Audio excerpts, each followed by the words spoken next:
И ни две, ни три од на мене, јас сум Новак. Овако у фазону. Да, ме брат, не зезе буквално. Океј, да. Јас сум баш као, знаеш така. Тоа што беше во задат, тоа беше буквално празник за очите, затоа што 5000 македонци така таа огромна подршка. Неверојатно, за брзо време се организираат. Меси или Роналдо?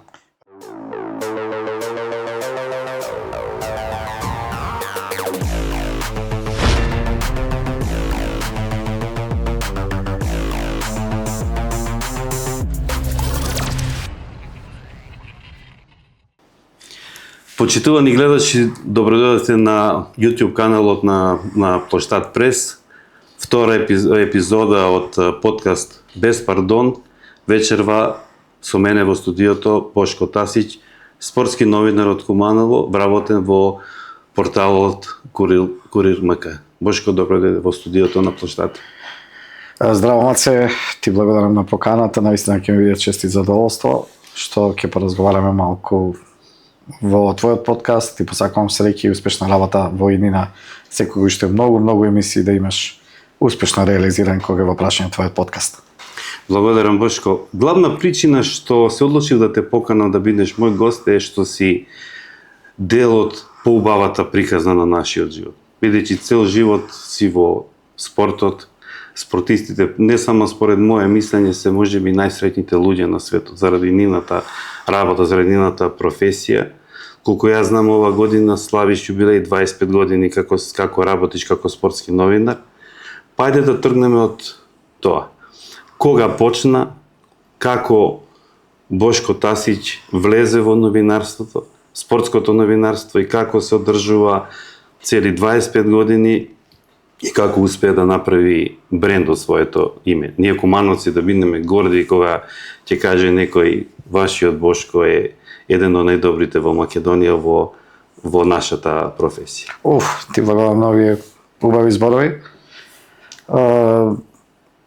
Искрено, новинарството, секогаш ја користам таа реплика која што еден мој колега вели дека новинарскиот леп има 6 корки и сите се горки. 25 години, након трпна работа, зборувам како професионален новинар, се започна во далечна, да не кажам 1990 година. И тоа фамезно. Да. Кога тогашната поранешна држава Југославија настапуваше на тоа светско првенство Италија 90-та. И некако самата таа магија, се појавија оние први телевизори во боја, секако тогаш целата таа еуфорија на таа генерација фудбалска која што се очекуваше дека можеби конечно ќе дојде до светскиот трон, таа позната генерација, навистина немаше среќа, нели, беа елиминирани од Аргентина заедно со Диего Армандо Марадона.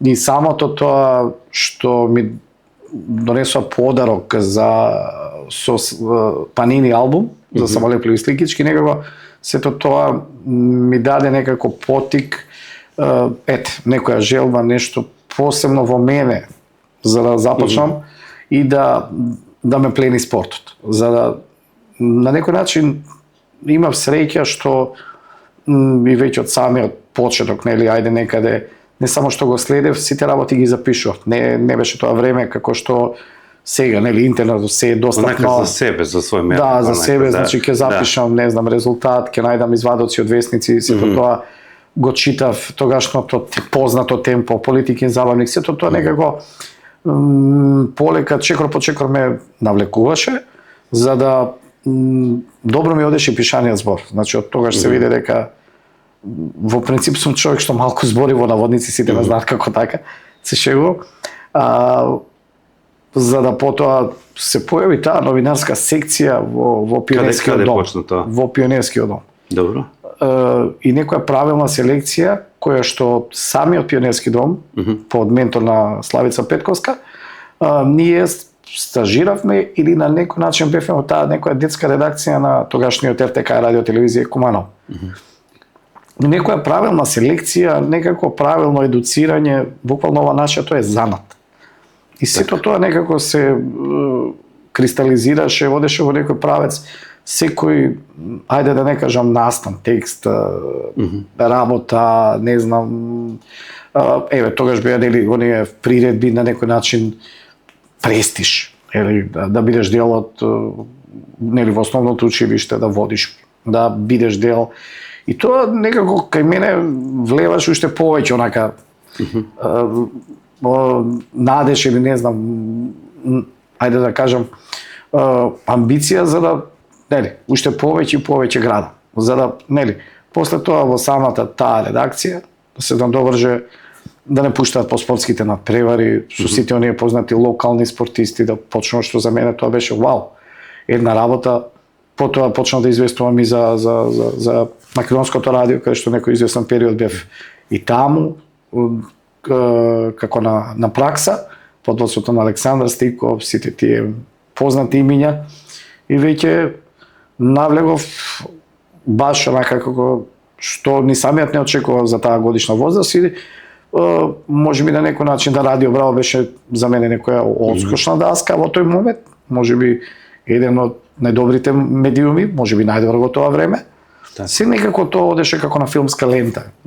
И за да потоа самиот на некој начин онака веќе да го отворам просторот во Скопје, да видам како е. Нормално секаде на тие настани во тој период веќе влегувам во средношколските денови, ме викаат и како официјален спикер и да напишам тексти. Баш онака плејада на новинари кои што ни даваа некој ветер во грб на таа генерација помлада која полека влегувавме во етерот на новинарството и на водителството.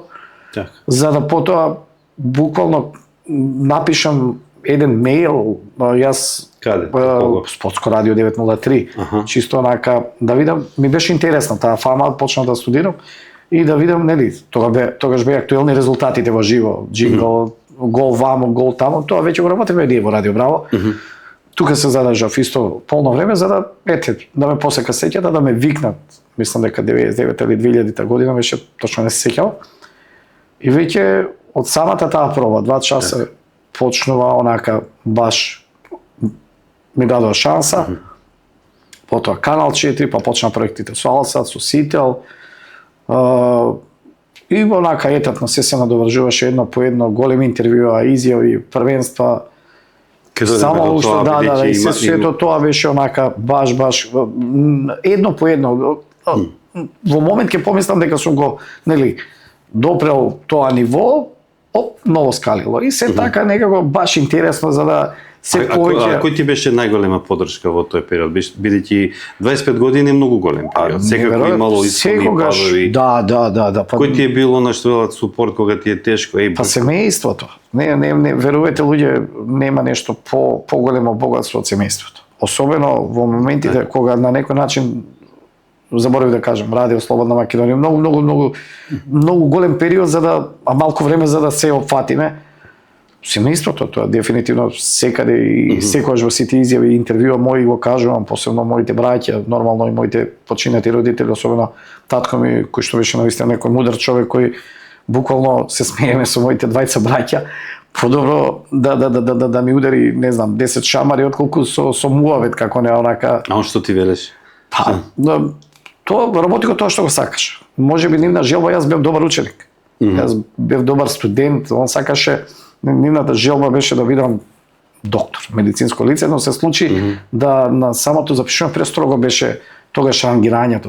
Мислам, други беа времиња, конкуренција на медицинскиот, каде што ја слаб математичар бев. Мислам дека утнав на матура по математика и тука фалеа тие 4 бода, за да нели, во средно училиште си останам тука во моето мало во економското училиште и веднаш потоа да продолжам на факултетот во Прилеп. За да дојде момент кога нели се отвори некој конкурс во Комерцијална банка, јас тоа го одбив, каде што татко ме окей, не сакаш, добро, продолжи тоа што го работиш. Ама така ми се некако поклопи работите затоа што освен паралелно што работев како професионален, како дефинитивно добар избор. Па да, не можев да се тргнам од тоа. Верувам дека желбата и волја е само професија. Нема збор, затоа што се отворија патишта каде што верувам дека малку верував дека ќе може така да се поклопи се тоа. Не само што паралелно работев на смени, интервјуи и такви работи, почна веќе да одам на терените, да патувам со репрезентацијата. И сето тоа во еден момент снимав реклами за познати компании, фирми, што тоа беше за мене се смејам во еден момент, за мене буквално Господ одеше по земја во тој момент и така, као ќе ти се случи некој интервју и ти викаш, чекај, дали е тоа? Да, тоа е. Одиме следно. Што е тоа? Па патување ваму, па патување таму.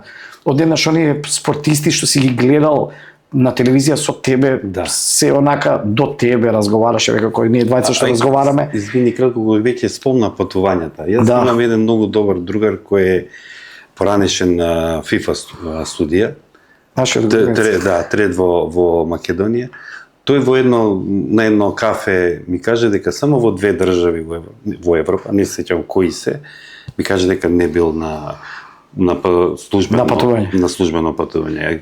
Кај тебе каква ситуација? Каде се мислам дека 4-5 немам. Онака баш си имам маркирано. Кои не си ги посетил? Англија, Русија, чекај сега да не Израел ми беше голема желба, на 2 пати се случи некој, да не кажам, ајде, може слободно да кажам глупости или не знам некои работи, кај што не можев, потоа Исланд и уште една држава, не знам сега во моментот не ми текнува, останатото е штиклирано. Секаде. Да, апсолутно. Што со ќе разговараме, да го довршам, што со фудбалската, кошаркарската и со сите останати репрезентации или тимови секаде буквално онака баш една живописна приказна за која навистина онака во времето на кој почнав да пишувам као мемуари, али ајде се надевам еден ден сето тој ќе го ставам на... Многу си ти млад за мемуари, далеко тоа се... Не, сакам да кажам као една книга, или ете така. Да довршам на твоето прво прашање. Да, така некако се погодија сите работи, да тоа уште повеќе ми даваше волја, ми даваше онака амбиција за да грабам, да работам. Буквално не се штедев на моменти. Само еднаш се случи нешто што можеби ете така реков дека не сакам да го работам тоа.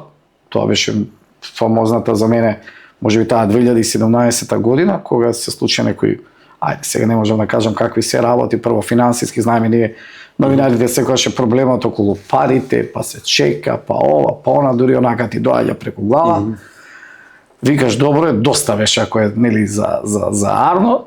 Ајде ние да се повлечеме, дај да најдеме нешто друго и што би работел, ако не би работел како новинар, и тогаш се вработам во една наша приватна компанија тук од Кована, тоа е Алфи компанија Алфи Техноцентар.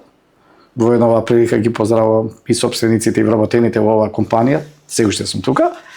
И каде што во тој момент го одработувам европското првенство во Хрватска 2018 и почнувам онака баш да не сакам да работам, значи спакувам се и викам доста е. Буквално онака радикално.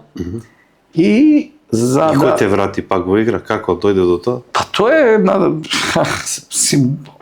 кога сака некој да ги намести коцките, ја така викам, секогаш има некој одгоре кој што ги мести работите, да, и си е архитект на секој од нас на животите. Тоа беше мојот голем пријател и собственик на Јард, на Кафеварот, односно Емануел, заедно со неговиот партнер Милан, каде што ме вика да водам некој настан хуманитарен. Старите стара цитадел. Да, баш така.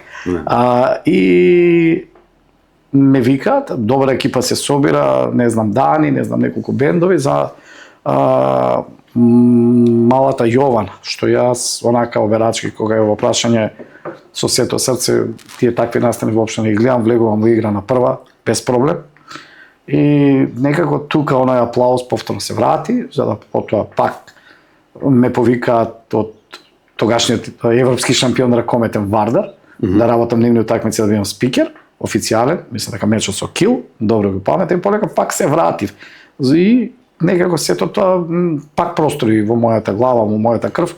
Чекај се, уште имам ти да нели онака, да што да кажеш. И некако пак повторно се местија некои работи и пак ја кажам, тогаш сите ме критикува, ма немој да оставиш тоа што си го работел, знаеш, барем биди присутен, барем ова, и некако големиот број на мои пријатели на вистина е премалку и да кажам некој од нив не сакам да ми замерат и реков семејството повторно, моите најголеми критичари Дијани Трајче браќата и во тој момент, како што реков, имав и една личност која што секогаш велам дека е Јелена Генчиќ на мојот живот и некако тие совети некако ме вратија, поканите од клубовите, од федерациите, од самите Така. репрезентации и повторно онака баш не зажалив што се вратив. Знаев дека ќе се вратам, тогаш веруваме ми. Но само некако во тој период баш бев разочаран, затоа што еве сам знаеш, си го поменав. Што не многу? Па финансиската конструкција, нели, ако ние работиме, сето тоа, ние живееме тоа. Екзистенцијална потреба. Кога веќе кажа пред малку, работи го она што го знаеш најдобро, веројатно знаеш и она стара народна, ако нешто го работиш добро, нема да го работиш џабе. Па да, ама еве си го поменал и ти сличниот пат, луѓе доаѓаат, мислам, кај нас сосема поинаку функционираат работите и онака кога ќе видиш дека 3-4 месеци не си взел плата, која е поентата на тоа што го работиш, нели? Така. Да и да дојдеме до тој момент кога нели пропаѓа еден минимум колку, ајде да направиме една паралела, пишаните медиуми колку беа, нели? Единствено сега екзистира Нова Македонија, Слободен печат, тогаш беа ВС Дневник, сите отидоа во македонски спорт. Не, зборувам генерално, да. Медиуми генерално секаде да, ама во тој период и сите во дефанзива. Крахира буквално во тој период и сега. Сега сите се на телефони. Да, не, мојабетот ми беше нели, што е поентата ако го работиш ако ти немаш што да однесеш дома. И тоа беше целата приказна, едното, а другото почна некои притисоци, почна некои мојабети што нели онака викаш, а дај, не вреди, нели да тераме нешто што не оди. Ајде се заврши како така. Да тргнеме оно што е, да кажам, главна причина што се одлучив да те поканам во ова студио. Значи, да поразговараме за она пубава страна од нашиот живот, за кој си ти сведок, а ние немаме прилика тоа да го видим. Бидејќи ова не е спортска емисија, ние нема да разговараме за тоа како помина Македонија на Европското првенство во ракомет, например, каде што ти беше учесник намо како коментатор и спикер и новинар. Мене ме интересира она што е зад камерите, она што ние немаме прилика да го видиме. Како, што се случува таму? Па до од контактите со спортистите, бидејќи пак ќе кажам, не само според моje мислење, тоа се најсретни луѓе на светот. Така кои се сакани од Америка до Австралија. Потполно си го тие мегазвезди. И она што го имам слушано луѓето дека колку е поуспешен, е понормален човек. Ти имаше прилика да правиш интервју со една светска мегазвезда Новак Ѓоковиќ, али за тоа ќе разговараме на крај. Само мал увод. Не знам дали ја знаеш Веселин Вујовиќ, легендарниот ракомет. Мојот пријател. Првото интервју меѓу тренерите ме баш Вујо. Така, сега Веселин Вујовиќ како легендарен ракометар на металопластика и плюс има и богата тренерска кариера, тоа знаеш подобро од мене каде се беше тој тренер. Тој во едно интервју кажа дека во неговиот роден Шабац имал во околината имал викеница. Да, тоа е тачно. И во некоја прилика му влегле краци да го плячка. А сега неговата викеница била средена онака со си закачил човекот позив слики негови од превари пријатели вамо, пекари вамо таму и сега се види дека е него. И вели дека краците ги обиле влезната врата. И кога виделе каде влегле. И кога виделе каде влегле, на масата му оставиле само порака, извини, веќе не сме знаеле дека е твоја. И ништо не му оде. Така. Значи едно големо спортско име е величина во очи на луѓе кои сега да не бидам културен, али не може, значи кои се по дефолт олош. Сега за едни такви луѓе извини вујке не знаевме дека е твоја. Ајде да почнеме сега со ретона зад камерите. Повели, почни ти, избери нешто од она од првенство што ги пратеше како спортски новинар и коментатор. Мојата среќа, Маце, е што ги фати буквално најубавите моменти од македонскиот спорт. Значи, почнувајќи од првата европска титула на Ѓорче Петров, како млад новинар кој што известуваше од плоштадот каде што беше големиот бим, каде што се следеше мечот во Кале, па се до последното, ајде сега, кој би го настан, мечот на Македонија со Лихтенштајн. Значи, буквално во тој период некако најубавиот. И така имав момент да ги запознам сите тие величини, вклучувајќи го Воју, бидејќи ми беше, мислам дека и првото големо интервју со тренерско име на тие години, затоа што тогаш за прв пат беше он тренер на РК Вардар, игра во ракометната лига на шампиони. И сега да не одам, да не онака скокам од тема на тема, тука него го запознав и некако во тие 25 години кога би сублимирал, верувај ми дека не би можел ништо да избавам, затоа верувај ми, од не знам оние мини турнири што беше последното спортско срце на Куманово до оние младински на Александар на Евроспорт ФК, мислам потоа МРК Куманово со младинските оние дечињата до не знам овие А репрезентација или големите настани со иста драж влегуваме го работам тоа. За да ти ова работа ја работиш, прво треба да ја сакаш, да го познаваш спортот. Најважна работа. Да. И сега ти тоа кој ќе го почнеш да го работиш на исто ниво како што реков, дали е тоа А репрезентација или некое турнирче за мали деца, за мене тоа е на некој начин онака формула за успех, барем според мене. Так. Пристапот нема подценување, нема гледање. А за камерите и за сцената, она е момент кој што си го сонувала, барем јас како дете, да се дружиш со нив, затоа што сите тие спортисти се многу едноставни луѓе. Дори верувај ми дека на некој начин од мојата животна школа делувале и они со нивното однесување, со нивниот гест, удостојување на тебе како личност, на тие совети некои мислители, еве зборуваме, ајде го спомнавме Војовиќ, тука не сакам да оделам за да не навледам, него едноставно Не заборавиш некој. да не заборавам некој, браво. Затоа што пак ќе кажам, тука е навистина не само што маце одев јас над преварите.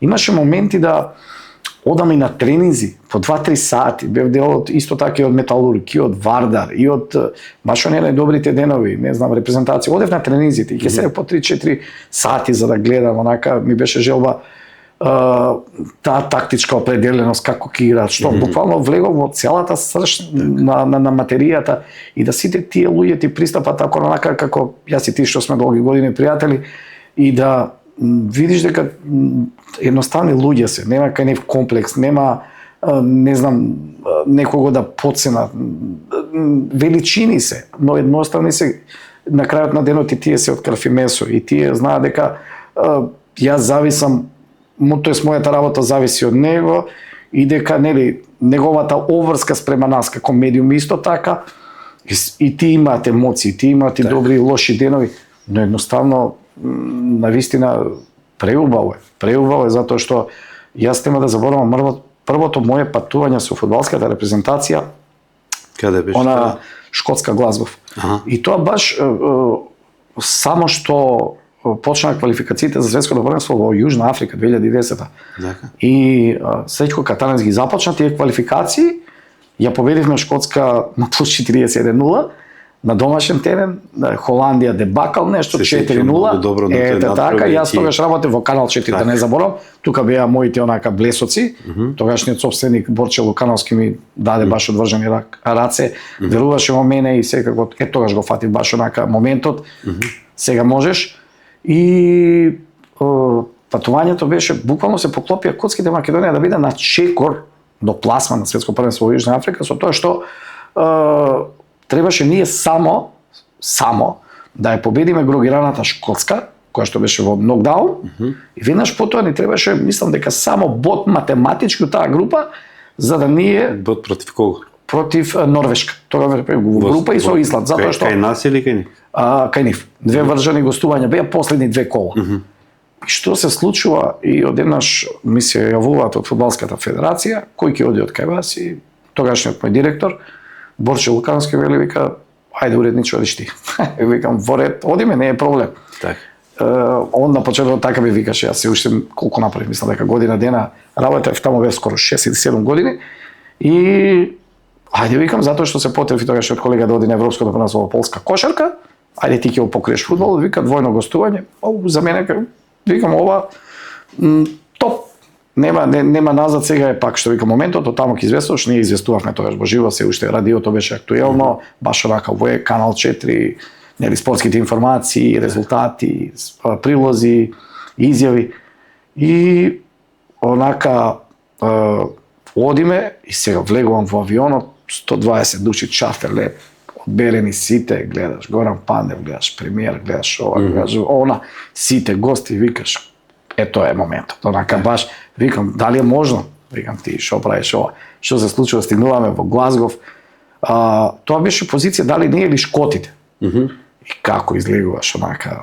А фудбалот е сосема некоја друга димензија кога се организациите. Значи тука нема утка, тоа е некој највисоко ниво, high level, и се е под контрола, ништо не е буквално до секунда испрецизирано, висока делегација, третирање на максимум, како што го гледаме тоа, нели, како се во последно време почна и телевизиските куќи да покажуваат како пристигнуваат, каде, што се сместени, се тоа на во тунелот како влегуваат. И сега, од кај да знам ја дебитант, не знаеш како, што и како не изгледа. Англичаните, австралијаните се знаеш колку се болни они за фудбалот. И сега проаѓаме ние низ нели оние контроли, се како што треба, и сега како се отвара она последната порта да одиме кон автобусот, кога удри оние блицеви камери, гледаш дека се чека мечот за историја на Шкотите. Викам, ова е, викам нешто што, нели, си го чекал, го доживуваш, и после тоа, онака баш, го имавме мечот, ја дури на шега некоја со Горан Пандев, кој што стварно исто така ми е добар пријател, имаше еден зицер, што викам, никош нема да ти го опростам, за да, но ни надиграме 6 минути. Како ви е Пандев вака пријат?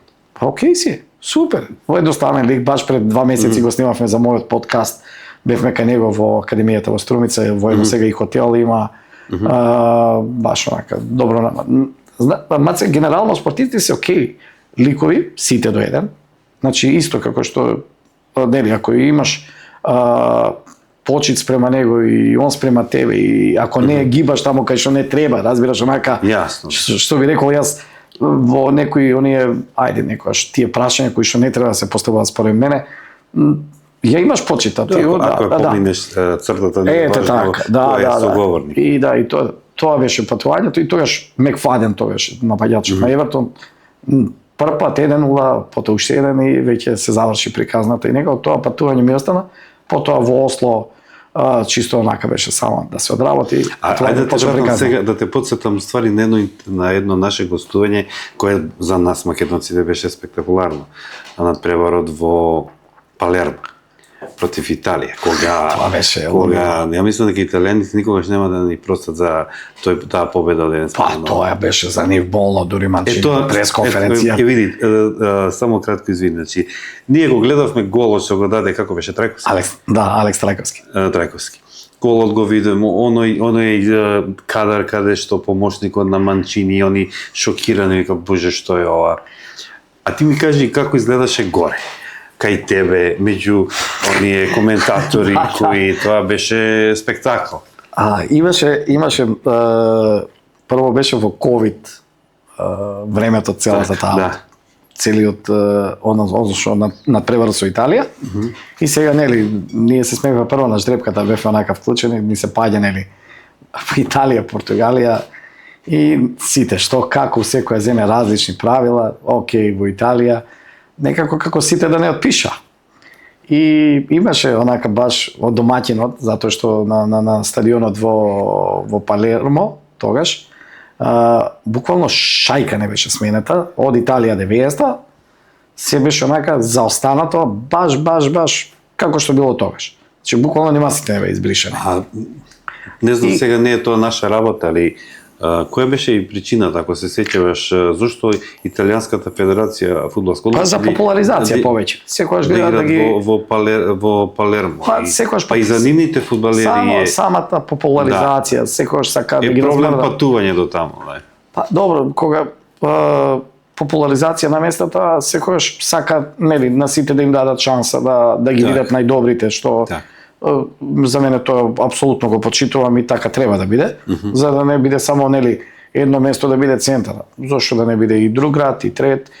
Но пандемијата беше проблем, ковидот, затоа што секоја земја имаше некои посебни правила. Па јас што викам се уште не можам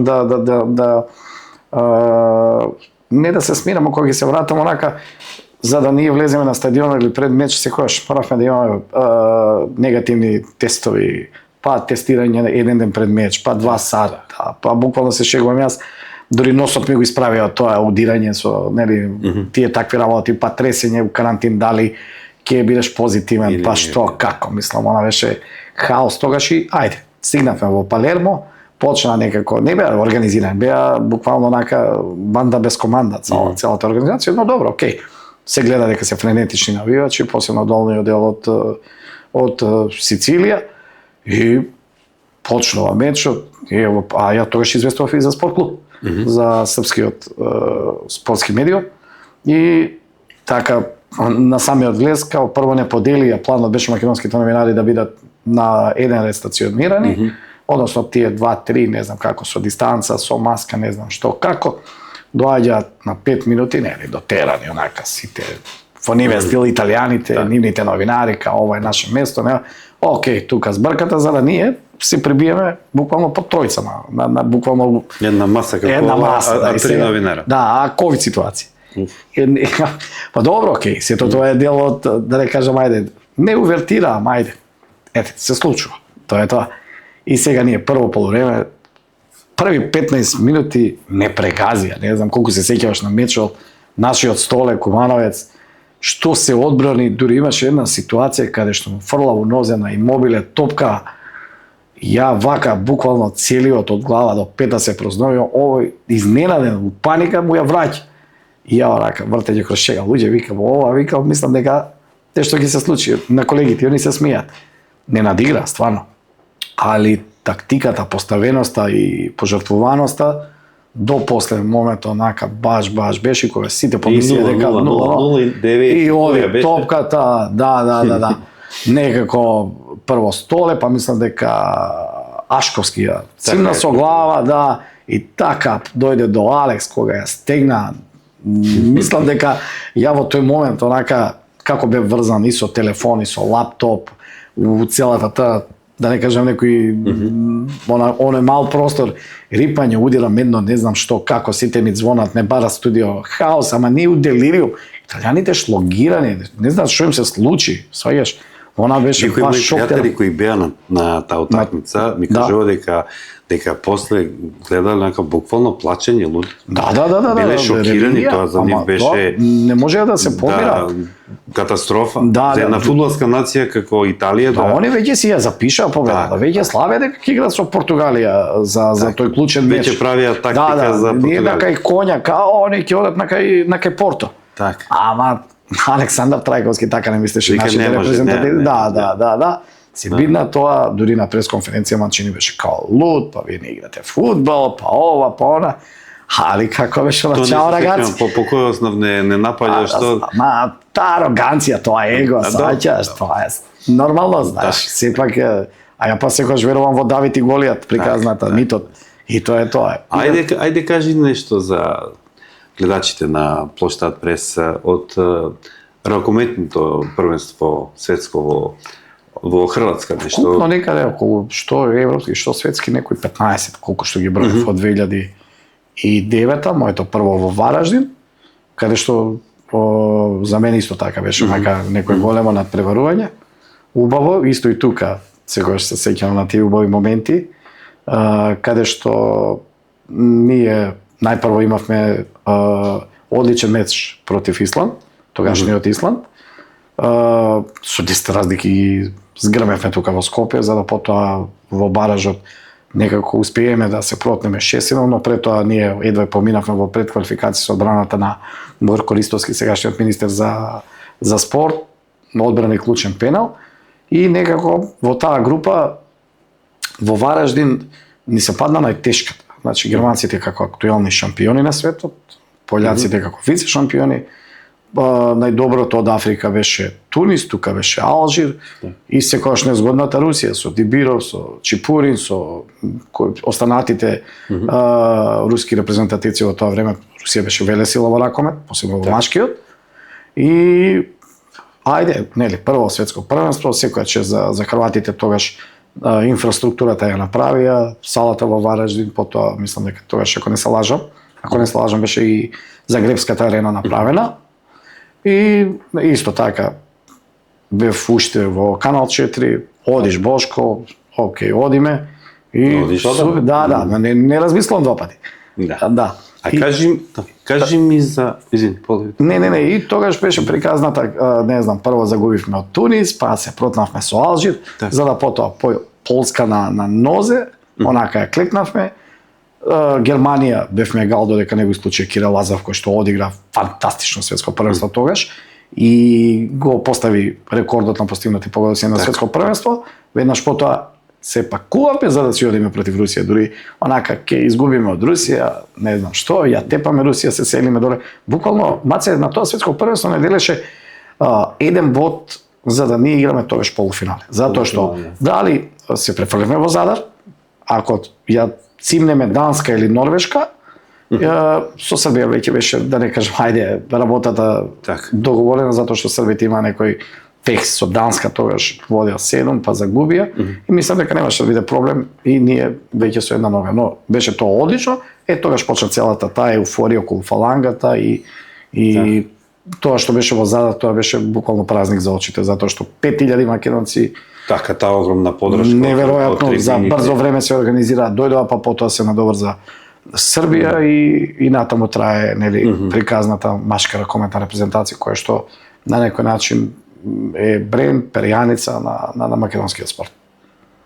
А покрај сите овие патувања на Македонија имаше веројатно си имал прилика да бидеш учесник од еден голем настан како што беше Суперкупот во кога игра во Скопје. Така, Реал Мадрид, Реал и Манчестер Юнайтед. Ајде нешто околу тоа. Од она што не си имал прилика до сега да кажеш, пошто се случува Скопје, наша Македонија домаќин на еден таков надпревар, пошто се тоа гиганти во светскиот фудбал. Да. Што ти е прва асоциација? Каде беше? Прва асоциација, само Манчестер го освои купот на УЕФА или Лига Европа. Го освојува толку. Вамо на спортивната страна Реал Мадрид е европски шампион. Така. Еве, вие кажете, најдобрите два тима на светот во тој момент во Скопје. Али тогашното раководство на ФФМ успеа да го добие, да ја добие организацијата на неверојатно, дури самиот претседател во тоа време господинот Илчо Георгиевски велеше, дури и самиот Александар Вучич, сегашниот претседател на Србија велел, и не знам кој беше од нив таму во Фудбалскиот сојуз на Србија велел, добро, како успеа да го добиеш Суперкупот, а ние како нели имаме лоби се да не успееме. Тоа беше прекрасно, тоа беше празник, затоа што да биравме ние во тој момент кои две екипи да ни се паднат. Веруваме дека немаше да поверуваме дека Реал и Манчестер ќе играат во Скопје, и тоа што беше уште поголем меракот за сите влюбеници на фудбал, дојдоа со најсилните состави, значи не калкулира. Дојдоа со најсилните, тогаш Зизу беше Зинедин Зидан тренер на Реал, додека Жозе Мориньо на Манчестер Юнайтед. Бев дел исто така од самата таа организација, плюс и овака си добив акредитација. Со кого имаше прилика да поразговараш? Со сите во микзона. Значи, со сите во микзона немаш проблем, затоа што прво ги добиваш на пресконференција. Значи, одредено според правилата на УЕФА, прво излегува тренерот, некои 15 минути е официјалниот дел, кој ќе успее да постави прашање, добива, потоа доаѓа двајца фудбалери. Не е проблем, одговара. Затоа после во микс зоната секогаш ние сме поделени со една лента, они поминуваат и генерално ретко некој да одбие изјава, ќе застане, ќе ти даде изјава, ќе можеш да се сликаш, разговараат. Буквално тогаш малку беа лути фудбалерите на Манчестер Юнайтед.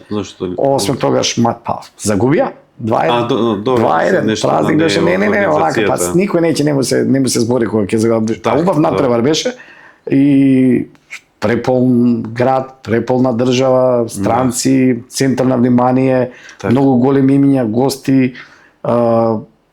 Тогаш, не знам, ако добро се сеќавам, успеав од Матич, мислам дека од Рашфорд зедов изјава, од Реал Бейл, не знам кој беше уште, онака, немој да ми замериш, баш онака поминуваат и сега ако сака ќе застане и кратко онака, две прашања за тебе, подобро не може да биде. И една онака, како да кажам, ситуација ме онака позитивно запрепасти во наводници, ме воодушеви, токму големиот Флорентино Перес, самиот се симна од ВИП зона, од председателот на Реал Мадрид, да, и еден од најмоćните луѓе во светот на фудбалот, се симнува од ВИП ложата, се симнува доле кај што е миг зоната, застанува покрај новинарите, со сета она негова величина, подели неколку дресови, и уште на прашањето дали ви е потребно нешто, дали ви треба моја изјава, дали ова, застана некои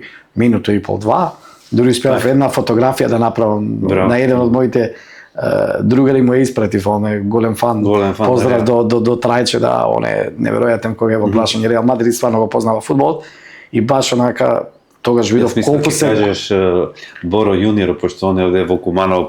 Да, Борис да не ми замери, да.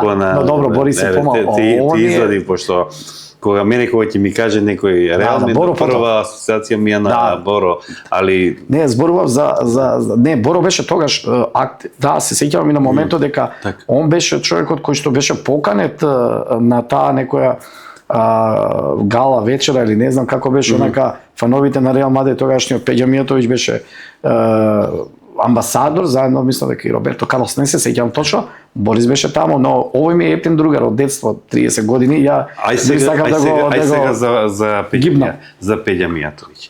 Пред да ми кажеш за Новак Ѓоковиќ. Интервјуто со Пеѓа Мијатовиќ. Сега беше во кој ден се падна четвртокот беше светскиот самит, беше договорено подолго време беше договарано, но ова моите звездаши ќе ми замера што малку форсирам за добро. Да.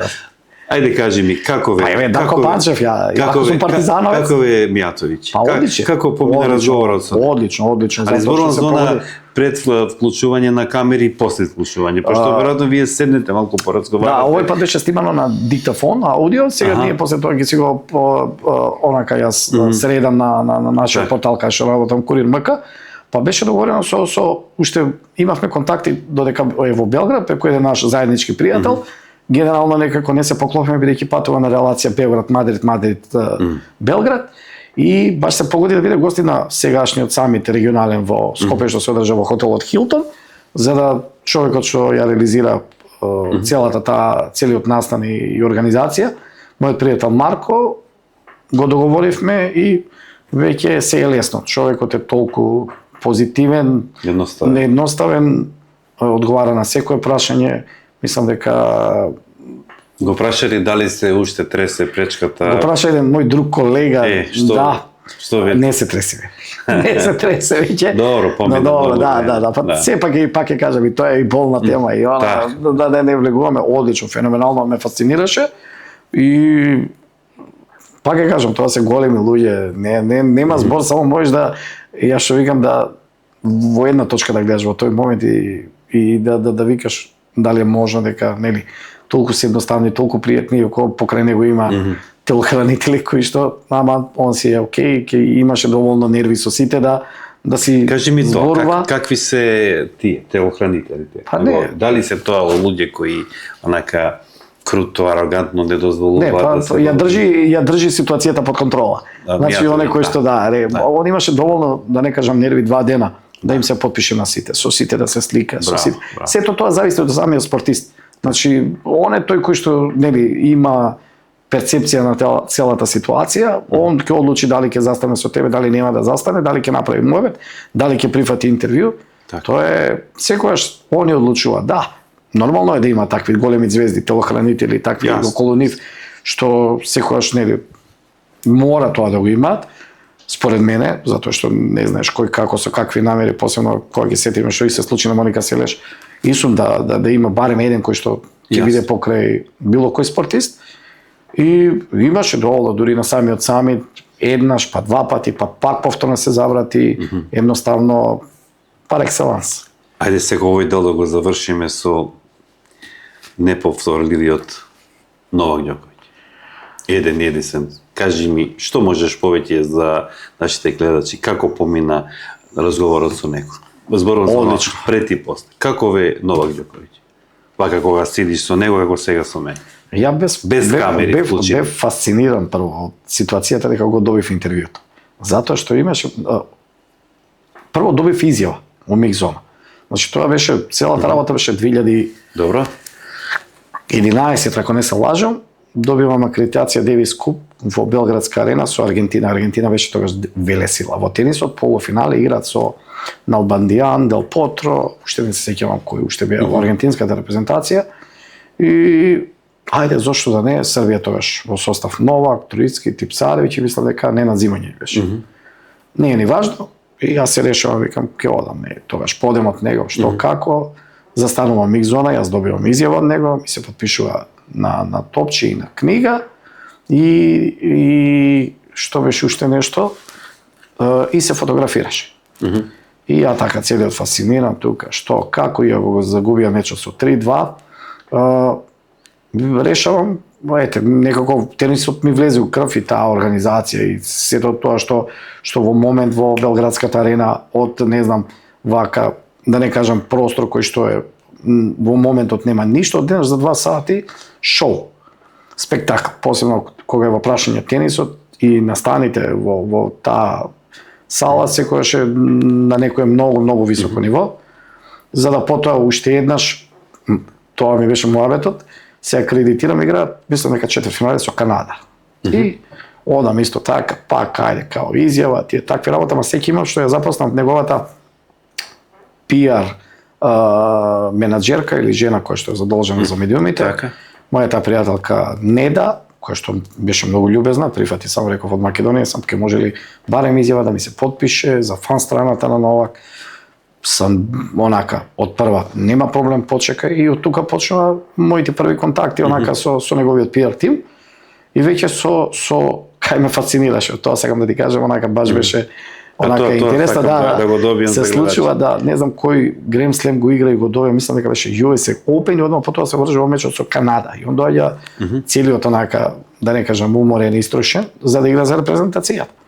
И одам јас така она Микзона повторно, но тенисерите за разлика од другите спортисти имаш голем проблем затоа што тука е обезбедувањето многу. Големо самата организација не дозволува буквално да им се доближиш. Онака проаѓаат покрај тебе со тројца онака гавази, security, да ги кажам што како, и сега му го чистат патот, ама камерите тоа го кријат, и сега ти не смееш ни рака да пружиш или да доеш до него. Не дај Боже да се сликаш или да направиш некој кикс надвор од правилата кои ти ги доделија пред да влезеш, што го подпишуваш при подигањето на самата акредитација, автоматски ти ја сечите брка. Немаш тука право на грешка. И сега, у целата таа ситуација, пак мојата пријателка Неда, чекам, иако не се на пресконференција заедно со Дел Потро, не е ни битно со кој беа, и јас пак на Неда, знам дека, нели, ако направам погрешен потек, еве како што смеја се ти, па готово више, те ставаат на црна листа, више заборавен си, можеби ќе дадат и до другите, не знам што како, толку, заборави. И пак и ја замолувам, ќе може ли сега нешто нова, изјава, нешто така, ово, не знам кој ме замоли да му се подпишат на мајцата. И излегуваме повторно, вика, почека малку нека, излегува фраерот, доаѓа до мене како јас и ти што сме, почнува да збори, кажува дека Охрид ме е омилен град, дека сака... Стварно? Да. Уште не го нема посетено, има ветено, мислам да не беше таа пуста пандемија, да не кажам, го поремети целиот свет, можеби до сега ќе беше барем еднаш гостин во Македонија. И што се случува, зборува така, ги почитува фановите во Македонија, посебно ги поздравува, сите такви, нели, муабети негови, ферплей, джентлмен, пар екселанс, и одеднаш, онака викам, ќе може ли пак, си собирам фотографија, акредитација, тоа ми е онака баш, за да си имам за спомен, за понатаму, и му велам, викам, ќе може ли фотографија? Да, правиме фотографија, и овој ни 2 ни 3 вртење на камене, слушај, ми се прави муабет уште многу, ама се распаѓам, ќе одам на масер, и ја као вака. Види го што збори, човече, 2 пати, мислам, никош у живот не ме видел, дури ми се извинува дека треба да оди, викаш, чека бе, дали ова Новак Џоковиќ, или не знам, знаеш, онака, баш беше онака, мене ме фасцинираше во тој момент, значи, сепак утре може да се замине онака арогантно или да ме одбие, дори вика, би останал уште да разговарам, ама морам да одам на масаж, утре пак имам меч. Так. Ја онака изненаден и после тоа у Радио Слободна Македонија работев и тогаш и вториот негов пријател што е исто близок, Нејбоша го запознал Мандрап и заедно со Неда, викам што можам јас да направам за да го направиме тоа фамозно интервју. И они вела, листата е предолга, нега, утра, звезда, што ќе правим? Јасно. Ќе само прати мејл и натаму ќе чекаш. Па сега кога ќе се тоа случи, Кога ќе додеш наред. Да. И не после некои 2,5 или 3 години се случува онака баш се јавија. Баш 2,5 години. 2,5 години, точно 3. Еве, 3 точно години. години, да, онака. Браво. Со тоа што нели нормално комуникација, па кога, како распоредот, дали вака, така, не знам што, нели. И ми одговараат само еднаш, ова се правилата, прати ги прашањата, рокот е тој, така, онака договарање бев онака изненаден, ау, што добив сега. Тоа ти е, се случува на 21 февруари пред пандемијата, го реализираме и баш и тогаш беше една интересна ситуација. Не знам колку имаше тогаш новинарски екипи, имаше он прво излагање после Австралија Open го освои, го освои таа година, го освои Австралија Open. Имаше некој као предавање за сите за студенти, останавме само тројца ја добивме таа акредитација, односно акредитација, интервју. И рекоа само, ајде сите останати, нели, надвор, остануваат екипите за интервју, готово, ние се подготвуваме како за сегашниот разговор и тогаш требаше да имаме 2 камери. И онака веќе ме местат мене, спротив мене од левата страна, како студио, сами направили неверојатна машинерија и неговата продукција и сите негови луѓе кои што трча, и ни 2 ни 3 од на мене, јас сум Новак. Онако у фазонок. Да, ме брат, не ме зезе буквално. Океј, да. И јас сум баш као, знаеш, онака, колку е приемчив и супер победа се. И до ден денес со неговиот после тоа и се видовме, мислам, неколку пати додека беше Белград Open, со размена на дресови, маички, размена на муабети и супер, едно одлично и убаво искуство на кое што секогаш ќе го паметам и со онака баш со посебни емоции ќе го доживам во себе. Тоа е тоа. Добро, Бошко, да одиме сега малку на локални теми. Ајде. Знаеш многу подобро од мене дека кога да ги споменам тука, Аце Цветан, Биджо, Мишко, значи работат луѓе во Турбо, секоја чест и поздрав до нив. Кажи ми како човек од спортот, што се случува? Кошаркарските школи, боксерските, да не ги заборавиме. Да не ги заборавиме, ни имаме потенцијал, Каков потенцијал има Куманово и што може да очекуваме? Дали има шанси за кратко време да се појави некој нов Столе Димитриевски или за во некој друг спорт? Повели. Па, Маце, јас сум човек што верува во работа. Јас сум по природа воркохолик. И секогаш за да успееш, поаѓајќи од себе, мора да работиш. Мора да се работи, мора да има квалитетен стручен кадар. Так. Мора да има правилна селекција, мора да има квантитет, според мене, тоа е дефиниција за успех.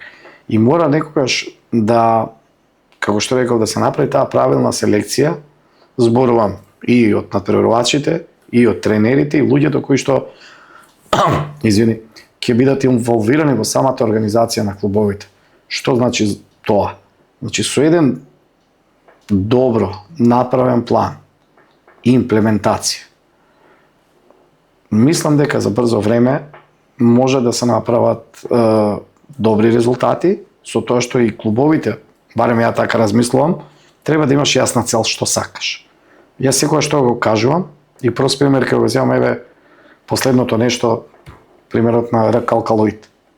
Значи, ги зима прават успех, доаѓаат и до титула во Европа, репрезентативци. Настрана тоа да не одиме од темата, туку според мене јас, пример, кога би бил во некој од тие, мислам, кога би имал клуб, ајде така ќе кажам, да не бидам погрешно сватен, сигурно дека ќе ми биде прво идејата што ќе правам. Дали ќе барам инстант успех или ќе барам резултат на долги стази. Што значи тоа? Дека треба време да помине, прво едно. Друго, еве ќе го земам, ајде најблиско ми е некако и хајде и ракометот и кошарката. Пример, во ракометот кога ќе видиш дека тука се Вардар, тука е Пелистер, тука е Алкалоид, се појавува Охрид, што ќе бараш ти да се буткаш што најдобрите? Ту го правиш план од тие деца, да им даде шанса, па ако треба и да се испадне и во втора лига. Зборувам тоа и на другите клубови. Или дај да вложиме, јас сум заговорник секогаш за младинските категории, за младите деца. Истото важи и за кошарката и за фудбалот. Тоа е, да не кажам, според мене рецепт на успехот. И сега, ајде кога ќе ги поставиме нели генерацијски, и сега подобро е да работиме со млади деца, млади спортисти, и ќе видиме и по некој време резултатот сам ќе се дое. Мислам, резултатот ќе дојде самиот. Затоа што за мене, како што реков, тоа е дефиниција. Работа, вложување и на крајот ќе се покаже резултатот. И нормално време. Ќе треба малку време и да се истолерира и тој тренер, и тој план. И тоа треба барем најмалку за мене еден, ајде зашто го викаат олимписки циклус. Истрпи го тој период. И да има и успех и неуспех, треба да се работи. Доколку сакаме инстант успех, нели, во овој момент вложување, не знам, толку и толку за да бидеме толку. Некако ми нема логика, затоа што пак секогаш треба да си го заштитиме своето. Јас сум за таа политика на спортот и нормално на секого да му се даде шанс. За мене на некој начин ми е пресликан целиот тој план и работа на словенечкиот систем. Значи, кај нив нема импровизација. Ако, пример, Маријан е добар, не знам, во одбојка, оди натам и се прави правилна селекција. Ако, не знам, карикирам, Бошко е добар во не знам, математика, си оди натам. Значи, збориме од школските возрасти, од тука почнува цела. Ние го изгубивме школскиот спорт. Значи, од тука почнува темели. Што не спречува сега да не влегуваме многу во тие сериозни, мислам, не се во политиката, меѓутоа што не нас спречува тоа да почнеме да го развиваме училишниот спорт? Само ни треба желба и работа, ништо повеќе. Само тоа. Само тоа, толку треба. И луѓе кои што стварно ќе сакаат да работат и да ја работата што ја сака. Тоа е за мене клучот на успехот. За другото нема да коментирам. Бошко, привршуваме, направивме убаво интервју. За крај само морам да те прашам нешто што е сега топ тема и во Куманово, во целата држава, тоа се локалните избори.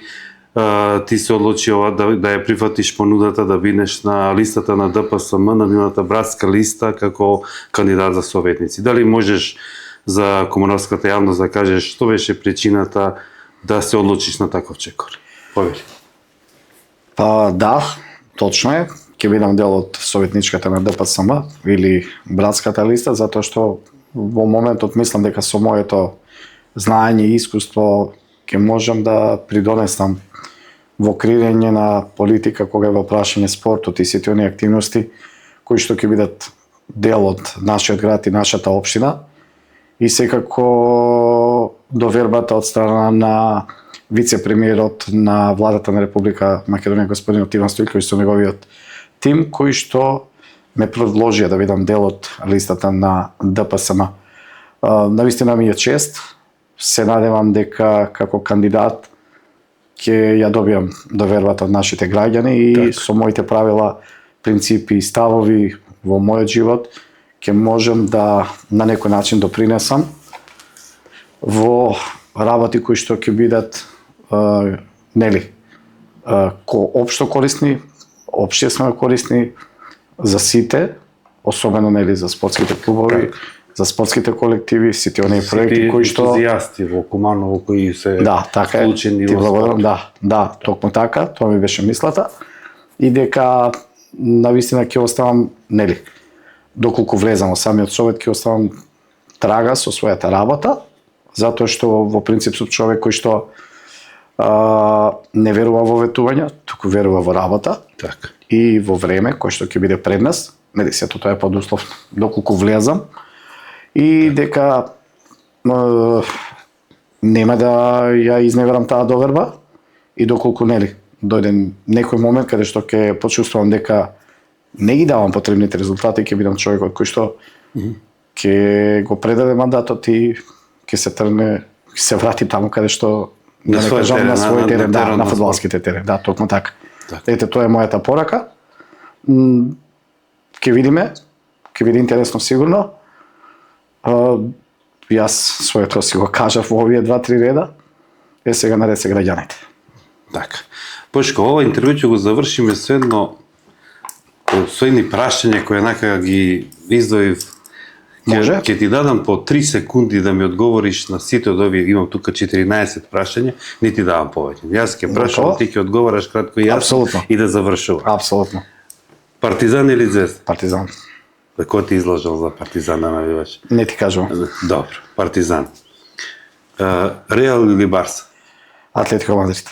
Атлетико Мадрид, ова дипломатски одговор право. Ливерпул или Манчестер Юнайтед? Юнайтед. Юнайтед, добро. Гвардиола или Анчелоти? Анджелоти. Анчелоти. Мориньо или Клоп? Мориньо. Мориньо. Зидан или Фергусон? Фергусон. Фергусон. Пикси или Мијатовиќ? Мијатовиќ без дилема. Како бе Мијатовиќ, добро. Меси или Роналдо? Роналдо. Роналдо. Крос или Иниеста? Пол Сколс. Пол Сколс. Манчестер Юнайтед, добро. Кире Лазаров или Никола Карабати? Без дилема Кирил Лазаров. Добро. Перо Антич или Тоше Гечевски? И двајцата. И двајцата. Дарко Панчев или Милко Ѓуровски? Дарко Панчев. Дарко Панчев. Сепак го почитувам, голем пријател и Фил Джексон или Желко Обрадовиќ? Желко Брадовиќ. Партизановац. Си, Лино Червар или Клод Онеста? Лино Червар. Лино Червар. Тешко благодарам што беше гост во подкаст Без пардон. Се гледаме во некоја друга прилика. Ти благодарам ја тебе да поканете, ми беше челси задоволство што поразговаравме во овие изминати 60 минути. Благодарам уште еднаш. Почитувани гледачи, тоа беше се за оваа втора епизода од подкаст Без пардон. Наскоро следува нов гостин кој ќе биде од светот на политиката и многу брзо ќе имате прилика да видите што има да каже околу локалните партиски битки. Се гледаме.